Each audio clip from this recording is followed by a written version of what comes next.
Президент Садыр Жапаров бүгін 7-ші эл аралык армия оюндарынын алкагында өткөн танк, биатлону менен десанттык взвод мелдештеринин жеңүүчүлөрүнө сыйлыктарды тапшырды. Президент аскерлердин жеңишин жогору баалап, алар Кыргызстандын эгемендүүлүгүнүн 30 жылдыгына белек кылышканын белгилеген.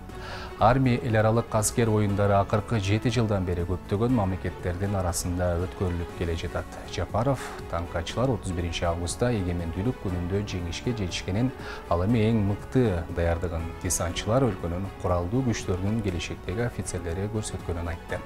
Мамлекет башчысы аскер кызматкерлерине энчилүү саат тапшырган, айрымдарына президенттин атынан ыраазычылык кат берилди.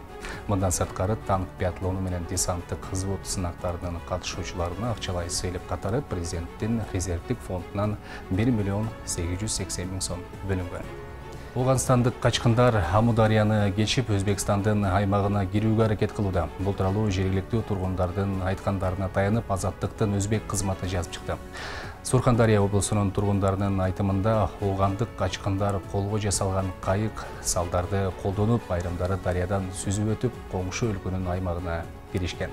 Мурзабад районунун тургуну 12 сентябрда качкындардын кезектеги тобу өтүп, жергиликтүү тургундардан тамак-аш сурашканын айтып берген. Аталган аймакта Өзбекстандын аскерлери жана чек-арачылары кайтарууну күчөткөнү кабарланууда. Өзбекстандын тышкы иштер министрлигинин маалыматы боюнча, учурда өзбек-ооган чек-арасы толугу менен жабык.